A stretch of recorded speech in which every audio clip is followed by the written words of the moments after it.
چھوٹا سا جھوٹ۔ بیٹی ان کی ایک ہی تھی، لیکن عید کے روز وہی پرانا سوٹ پہنے ہوئی تھی جسے بچی نے خود دھلا کر بالکل نیا بنا لیا تھا۔ وہ اس لباس میں بھی اپنے ماں باپ کو بہت پیاری لگ رہی تھی۔ محلے کی بچیوں کے ساتھ اسے کھیلتا دیکھ کر دل ہی دل میں دونوں بہت خوش ہو رہے تھے اور ان کے چہروں پر اطمینان بھری مسکراہٹیں کھیل رہی تھی۔ وہ کبھی اپنی بیٹی کو دیکھتے اور کبھی آپس میں باتیں کرنے لگتے۔ دیکھا صادق، ہماری بیٹی امل کی عید اپنے اسی پرانے سوٹ میں بھی کس قدر پیاری اور پروکار لگ رہی ہے نا؟ بیوی نے شوہر سے کہا۔ ہاں ماجدہ، تمہاری بات بالکل درست ہے۔ اصل خوشی تو ہوتی ہی وہی ہے جس میں دوسروں کو بھی شریک کیا جائے۔ یہی خوشی کبھی نہ ختم ہونے والی خوشی ہوتی ہے۔ اس کا تعلق انسان کے دلی اطمینان سے ہوتا ہے۔ شوہر نے بیوی کی تائید کی۔ ہمیں اپنی بیٹی پر فخر ہے۔ دراصل صادق، یہ آپ کی ہی تربیت کا اثر ہے۔ اس روز اسے آپ ہی نے تو سمجھایا تھا کہ دوسروں کو خوشیوں میں شریک کرنے سے خوشیاں دوبالا ہو جاتی ہیں۔ ہاں ماجدہ، لیکن اس کی تربیت میں تمہارا حصہ زیادہ ہے۔ والد کے حسن تربیت نے گویا صادق کو ایک اچھا انسان اور ذمہ دار مسلمان بنایا تھا۔ اس کا عملی مظاہرہ انہوں نے ہمیشہ اپنی ملازمت کے دوران بھی کیا، بلکہ اپنے اہل خانہ سے حسن سلوک اور اپنی اولاد کی سیرت سازی کے ضمن میں بھی کیا۔ نتیجہ یہ تھا کہ ان کا بیٹا سہیل صادق حفظ قرآن کی نعمت جیسے زیور سے آراستہ ہو کر اور پھر FSC کر کے میڈیکل کے آخری سال میں پہنچ گیا تھا۔ ہونہار اور نیک بیٹا اپنی بہن امل کو پڑھائی میں بھی مدد دیتا اور اس کی دینی اور اخلاقی تربیت میں بھی والدین کا معاون تھا۔ 8ویں جماعت کی طالبہ ہونے کے باوجود امل نے سیرت نبوی اور اسلامی معلومات کے متعلق متعدد اچھی کتابوں کا بغور مطالعہ کیا تھا۔ اسکول کی باقاعدہ تعلیم کے ساتھ ساتھ عمل شام کے وقت محلے کی مسجد میں قاری صاحب سے قرآن کریم بھی سیکھ رہی تھی۔ ایک روز عمل مسجد سے فارغ ہو کر گھر آئی تو اس نے حسب معمول اپنے والد کو بزم اسلامیات کی روادات سنائی اور بتایا کہ آج مقامی کالج کے پروفیسر آئے تھے اور انہوں نے بچوں کو عیدین کے حوالے سے بہت اچھی باتیں بتائی ہیں۔ انہوں نے یہ بھی فرمایا ہے کہ حقیقی خوشی وہ ہے جو اللہ کے مخلوق کی خدمت سے حاصل ہوتی ہے۔ عیدین کے موقع پر دوسروں کو بھی اپنی خوشیوں میں شریک کرنا چاہیے، مگر ابو، انہوں نے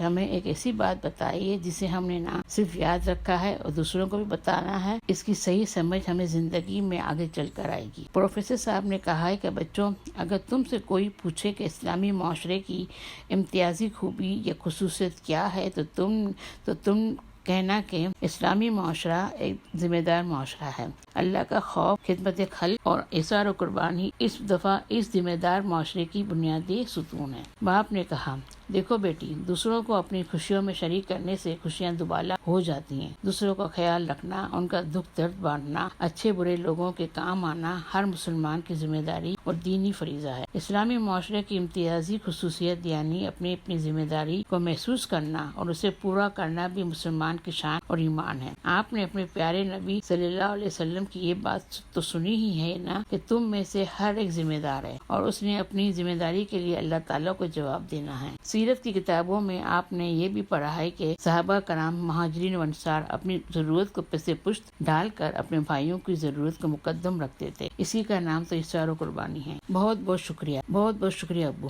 آپ نے تو میری مشکل آسان کر دی ہے۔ میں اب یہی باتیں اپنی سہیلیوں اور ہم جماعتوں کو بھی سمجھاؤں گی اور ہم سب ان پر عمل بھی کریں گے۔ اچھا ابو، اب عید قریب ہے اور آپ نے مجھ سے وعدہ کیا ہوا ہے کہ مجھے آپ لبرٹی سے ایک خوبصورت سا قیمتی سوٹ لے کر دیں گے، بہت بڑھیا والا۔ آپ نے میٹھی عید پر بھی مجھے سستا سا سوٹ دلوا کر ٹال دیا تھا، مگر اب کے کوئی بہانہ نہیں چلے گا۔ نہیں بیٹا نہیں، فکر مت کرو، اب کہ ایسا نہیں ہوگا۔ اس عید پر آپ کو ایک شاندار سوٹ لے کر دینا ہے انشاءاللہ۔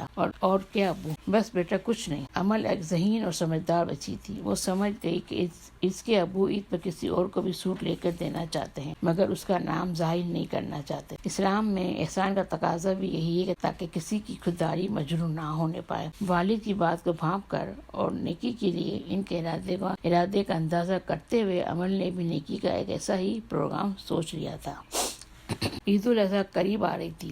عید کی تیاریاں زوروں پر تھی۔ قربانی کے لیے جانور خریدے جا رہے تھے۔ اور موقع کی مناسبت سے پروگرام طے ہو رہے تھے۔ اس سے کچھ دن پہلے صادق حبیب 2 خوبصورت سوٹ خرید لائے۔ عمل اور اس کی والدہ بھی سوٹ دیکھ کر بہت خوش ہوئی۔ عمل نے اپنے والد سے کہا، ابو آپ ایک جیسے 2 سوٹ کیوں لائے ہیں؟ میرا ایک ہی بھائی ہے، اشرف علی، انہیں فوت ہوئے سال سے زائد عرصہ ہو گیا ہے۔ ان کی وفات کے بعد یہ دوسری عید ہے۔ جعفر اور حسنہ یتیم ہیں اور میرے یتیم رشتہ دار بھی ان کا خیال رکھنا ہمارا دینی اور اخلاقی فرض ہے۔ جعفر بھی ایم اے فائنل کا امتحان دے رہا ہے اور حسنہ تو ابھی تمہاری طرح 8ویں میں ہی ہے۔ یہ دوسرا سوٹ میں تمہارے چچا کی اسی یتیم بیٹی کے لیے لایا ہوں۔ ابو یہ تو آپ نے بہت ہی اچھا کیا ہے۔ میں اور امی خود دینے کے لیے جائیں گے۔ کیوں امی؟ ہاں بیٹی، تم سچ کہتی ہو۔ میں تو خود سوچ رہی تھی کہ ان دونوں بھائی بہن کا بھی کچھ ہمیں خیال رکھنا ہے۔ کرم دین کے چھوٹے چھوٹے بچے تھے۔ ان میں سے سب سے بڑی اس کی بیٹی ہادیہ تھی، جو عمل کی سہیلی اور ہم جماعت۔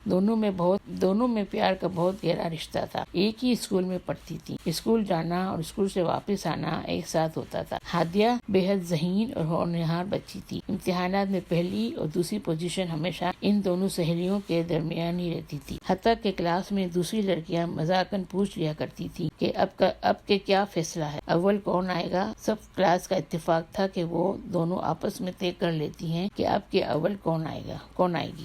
عمل اور ہادیہ کا ساتھ اسکول آنے جانے کا تک کا محدود نہ تھا، بلکہ اسکول سے واپسی کے بعد بھی وہ زیادہ وقت ایک دوسرے کے ساتھ گزارتی تھی۔ اسکول کا کام بھی اکٹھے بیٹھ کر کیا جاتا۔ جب تک ہادیہ کا باپ کرم دین زندہ رہا، وہ عمل کے گھر آ جایا کرتی تھی اور زیادہ وقت وہیں گزرتا۔ کبھی لکھائی پڑھائی کا کام ہو رہا ہے، کبھی پڑھے ہوئے سبق دہرائے جا رہے ہیں، کبھی عمل کے والد کی لائبریری میں سے اچھی کتابیں نکال کر پڑھی جا رہی ہیں، اور کبھی ایک دوسرے کا امتحان لیا جا رہا ہے۔ یہ سلسلہ تبھی ختم ہوتا ہے جب کرم دین اپنی بیٹی کو لینے آ جاتا۔ کرم دین کی حادثاتی موت کے بعد کرم دین کی بیٹی کو شام کو لانے والا کوئی نہ تھا، اس لیے اب عمل نے اپنی سہیلی کے گھر جا کر کام کرنے کا معمول بنا لیا تھا۔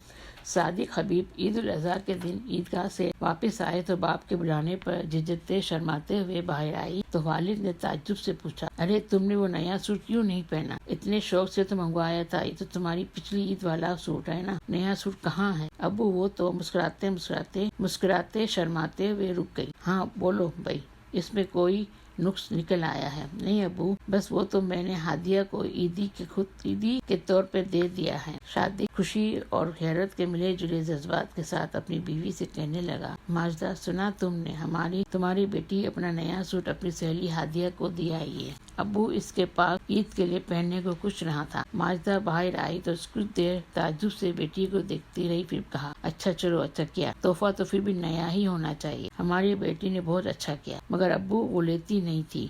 مگر جب میں نے اسے بتایا کہ میرے ابو اسے 2 سوٹ لائے تھے، تب اس نے قبول کیا۔ ابو اس میں جھوٹ تو نہیں نا؟ آپ 2 سوٹ ہی لائے تھے نا؟ تو چلیے